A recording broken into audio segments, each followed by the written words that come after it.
So let's look at relationships. First of all, let's look at the state of affairs, at what's actually going on with relationships, long-term relationships today, marriage or other. What we see is not a very pretty picture. So when it comes to marriages, 2/3 of marriages today end up in divorce. This does not mean that the other third are thriving, because very often, people stay together out of a sense of duty, out of habit, because of a lack of alternative, because they think this is their lot in life. Now, and I'm certainly not going to argue for the fact that there are no marriages or relationships that should be dissolved. Of course there should be. Not every relationship is right, and we often make mistakes. But the argument I am going to make is that many of the relationships that end, or many of the relationships that reach a state, in the words of Thoreau, of quiet desperation, of just being there, of just sort of an inertia, many of these relationships either should not have ended or can actually thrive. The problem, though, is that we see, certainly with the 2/3 who end up in divorce, but also with the other third, very often there is a failure to sustain love over time. I don't know anyone who has gone to the wedding ceremony or exchanged vows in another setting. I don't know of any couple who did that and say, well, this is just temporary. We're only going to do it for 2 years until death do us part, but not really. When people go into a relationship, their thought, their hope is to continue the exact same love and passion that they have at the beginning of the relationship. This is how relationships start. This is the promise of love. And yet, more often than not, evidently, things don't turn out as we expected them to have turned out. One of the main reasons for it, and one of the reasons that is cited by numerous sex therapists or psychologists, and again, you don't need research for that because it's so self-evident. One of the reasons is because love, and especially lust and passion, wears over time. Because we know that novelty produces higher levels of arousal, or in the words of Daryl Bem, from Cornell University psychologist, the exotic is erotic. If it's new, it's more interesting, more fascinating. And this explains why so many relationships end. The question, though, is that necessarily part of our nature? And the answer is yes and no. Yes, it's necessarily part of our nature that novelty excites us more, that we adapt to what happens. Remember, we're change detectors. We become much more aroused, whether it's cognitively, psychologically, or physically, physiologically, when there is something new. And we adapt over time through good and ill. Now, it would be wonderful if that wasn't the case for positive events, for positive experiences, such as finding a romantic partner. But it is, and the question is, what do we do with it? Let me first share with you, before we get to what do we do with it, let me share with you a study that I ran. Hopefully it will be published in a respectable academic journal soon. But my research question, which was a very important one, was, who's the hottest woman and the hottest man in the world? Or scientifically put, who's the fairest of them all? And I posed this question to my sophomore class when I taught a sophomore tutorial in psychology. And we had a long debate about it, but at the end we came up with scientific results. So those of you who don't have the PowerPoints in front of you, who do you think was chosen as the hottest male?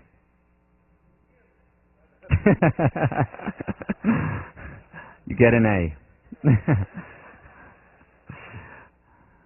Anyone else wants an A? No. Who was chosen as the hottest male in the world? Bill Clinton? No.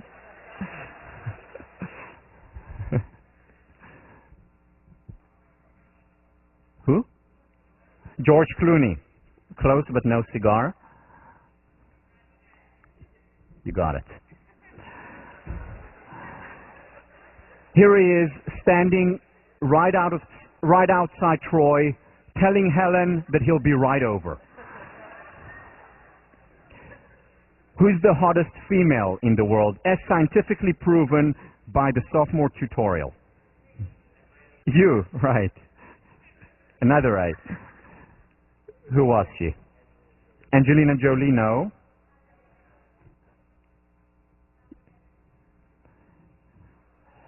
Halle Berry. Here she is telling Adrian Brody that she'll kill him if he comes a step closer to her. Now, imagine this. Imagine this. Imagine that you find your Brad Pitt or Halle Berry, your ideal man or woman. Not only are they sizzling hot, but they're also extremely sensitive, wise, way beyond their years, saintly, generous, benevolent, make $10 million a movie, and most importantly, they love you just as much, if not more, than you love them. Just imagine if that happens. And you meet your Brad Pitt or whoever your Achilles heel is, or you meet Halle Berry or Superwoman or Spider-Woman or whomever it is for you. Imagine that. And you see them and you talk to them and you fall in love and they fall in love with you. And you get married, and the first night after your marriage, or before that, that's your choice, you get home, no armor is going to stop you. No gun is going to drive you away. You make passionate love for hours and days and weeks and months. You don't even turn up for positive psychology. It's so good. Imagine that. Just imagine. And then, of course, the screen comes down and you live happily and lustily ever after. Right? Maybe. Now imagine this. 5 years into the relationship, with this amazing, sensitive, wise, hot, wealthy person. 5 years into the relationship, you take part in a psychological experiment. And here is the experiment. They hook you up to all these electrodes, to all these physiological cognitive measurements, and they measure your level of physiological arousal. And then your Brad Pitt or Halle Berry or whomever it is walk into the room and they see how physically aroused you become. And then they leave, and then someone else who's moderately attractive, no Brad Pitt, Halle Berry, but someone who's moderately attractive walks into the room. When would you become more physically, instinctually, when would you become more physically aroused? In general, it doesn't always happen, but overwhelming majority of times. You'll become more physically aroused when the new person comes in. Why? Because the exotic is erotic, because novelty excites. Now, we laugh about this, but it actually to some extent explains the statistics, which is why so many relationships go sour when they start off with the best of intentions, with the most honest intentions, and yet they flounder, and this is part of the reason why. So is this bad news? Not necessarily. Well, it's not bad or good. It is. It's like talking about the law of gravity. Is the law of gravity bad? No, it's not bad. Is it good? It's not good either. It simply is. It's like what we talked about, painful emotions. Are they bad? No. Are they good? No. They simply are. And if we want to lead a happy life, if we want to have a thriving, healthy relationship, what we need to do is first and foremost accept nature.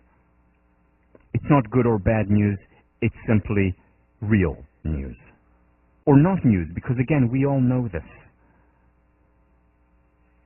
And the question is, what do we do with it? How do we obey nature so that we can command it? And what I'm going to talk about today, and even more so next time, is how we can take relationships, given the fact that novelty excites, given the fact that on the physiological level, the arousal will be higher. By the way, it applies for men and women. The excitement will be higher when there's a new person. Given all that, how can we create relationships that thrive, that soar, that go way beyond the zero to the positive? And it's possible, and positive psychology can help us do it. The first step before accepting reality is understanding what true love really means. Because many people ask this question, does it even exist in reality? So yeah, it exists in fiction, it exists in movies, but these characters on the movie screen are literally larger than life. They deliver perfect lines. They make perfect love. How am I going to be able to do that?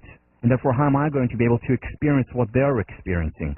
Does true love really exist? Because can I ever live up to the kind of relationship that Ingrid Bergman and Humphrey Bogart had? Can I reach the heights of 40,000 feet? Can I have the same mystical connection as Meg Ryan and Tom Hanks had?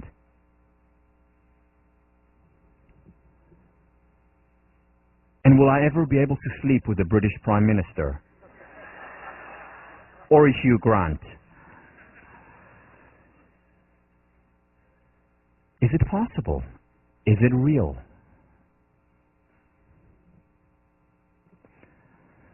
And self-help books don't help much. One of my actual favorite self-help writers, Leo Buscaglia, was also a professor at University of Southern California, wonderful writer, compassionate, passionate speaker, helped me a lot. It was the first self-help book that I read. It was about living, loving, and learning. Here is what he writes about love and relationships. Perfect love is rare indeed.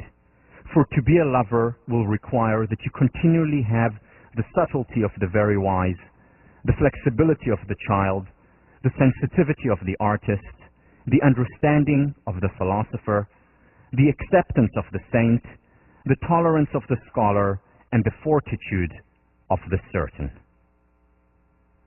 What a beautiful passage.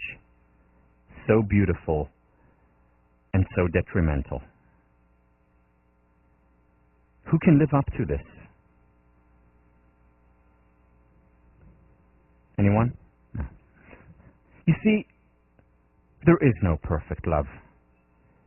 To expect this of myself, of my partner, of our relationship, is to set us up for failure. I would not want Tommy to expect this in her partner. Because I can guarantee you I will fail her. I have failed her, according to the standards. As she me. It's impossible, it's unrealistic, and we set ourselves up for failure when our expectations are larger than life, when our expectations are perfect lines or perfect love. And yet this is what we read about, this is what we see, and we begin to internalize this, the straight line of a relationship, which is perfect and unreal. But while perfect love doesn't exist, true love does. True love exists between imperfect humans. What is true love? how can positive psychology help us identify it? First, by asking different questions than have been mostly been asked in this area. Second, by focusing not just on what works, but on what works best. On the few relationships that really thrive, that have not dissolved, that have not ended, that are not just here in a state of quiet desperation, or as Pink Floyd said, just comfortably numb, but relationships that are here. Let's learn from them. Let's learn from the tip of the stem. So the first thing we need to do is reframe the questions. Remember, we did the exact same thing with at-risk youth. We did the exact same thing with people who are happy, healthy, and successful. We did the same thing when it came to the geometric shapes. Because questions start a quest, and questions define reality. And traditional psychology has asked couples counselors, researchers in the area have asked, why do so many long-term relationships fail? Why do so many people, after a year or 2 or 5 years together, end their relationship? Why is it that many people who do stay together are no longer thriving? And one of the answers that they got was because novelty arouses. Because it's part of human nature to seek excitement. The erotic is exotic. That's one of the answers. And again, it's a true answer. It's an important thing to take into consideration. It's part of reality, whether we like it or not. But that question is not enough. Just like the similar question was not enough when we asked about at-risk population, or when I asked you about the geometric shapes. And when we only ask this question, we quite literally miss a part of reality, and a very important part of reality. A part of reality that can lead to lasting, thriving, passionate relationships. And the question that positive psychology asks is, what makes some relationships thrive and grow stronger over time? Because there are such relationships. Now, I was fortunate to see a relationship like that between my grandmother, whom I told you about, and my grandfather. They were married for 53 years. The pictures that we have of them and the way they were together is that my grandmother, who was the matriarch of the family, and a very powerful woman, but always also very humorous, was of her sitting down and my grandfather next to her with his hand on her shoulder, just looking at her. Just like a 16-year-old in love. They were married for 53 years. Of course, with their ups and downs, or disagreements and disappointments, they're not perfect either. But they had a thriving relationship. Passionate relationship. What is it about these relationships? What makes them successful? And the important question is, what can we learn and apply to our relationships if what we're interested in is a long-term, passionate relationship?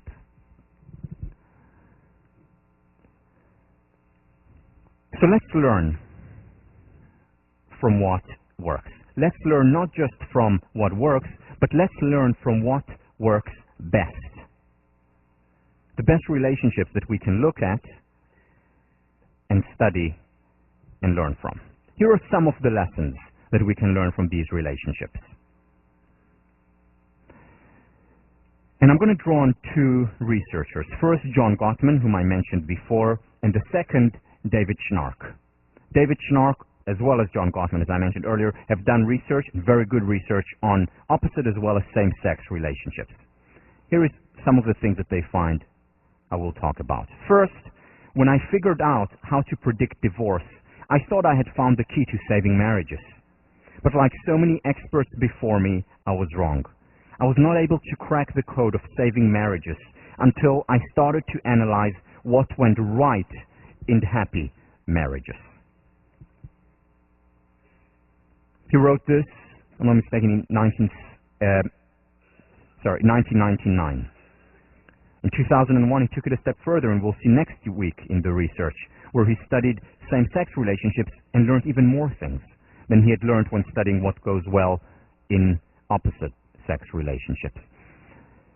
But the key was to study successful relationship, whatever the relationship was, whatever its nature was. And when he studied those, that made all the difference. He can predict divorce with an accuracy level of 94%. 94%, that's an unheard of figure in social sciences. Quite remarkable. And then he was able to do it, but it didn't help him create better long-term relationships. It was only when he started to ask this question, what makes some relationships thrive and grow stronger over time, that's when he went ahead and was able to prescribe better relationships.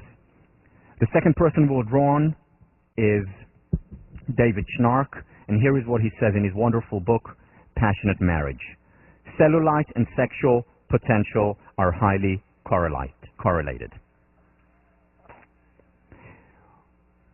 What he showed in his research studying the best relationships is that not only do they enjoy spending time together over the years, but that the best sex that they have in their lives doesn't come when they are 18 or 25 or 35. It actually is for 50s and 60-year-olds. So you have a lot to look forward to. Now, that does not mean it can't be great at 18. It can be even greater at 50 and 60. That's what he showed in his research of thriving relationships. Now, these are not the majority of the relationships, unfortunately, because most people today, by the age of 50 and 60, they're into their second or third marriage or long-term relationship. However, very often, it is later on that it becomes better. And that's where it veers away, goes away from the just physiological level of arousal, which may be stronger at the age of 24, they say, for men, and 35 for women. I mean, I don't know where they get these numbers from. But we actually peak, potentially, note the word here, potentially we peak in our 50s and 60s. Why? We'll understand later. So here are the things that we're going to talk about in the next class. We're going to engage in growing tip statistic. We're going to look at the best relationships, just like we looked at the best teacher, Marva Collins, just like we looked at the best meditators, Lama Oster, and others.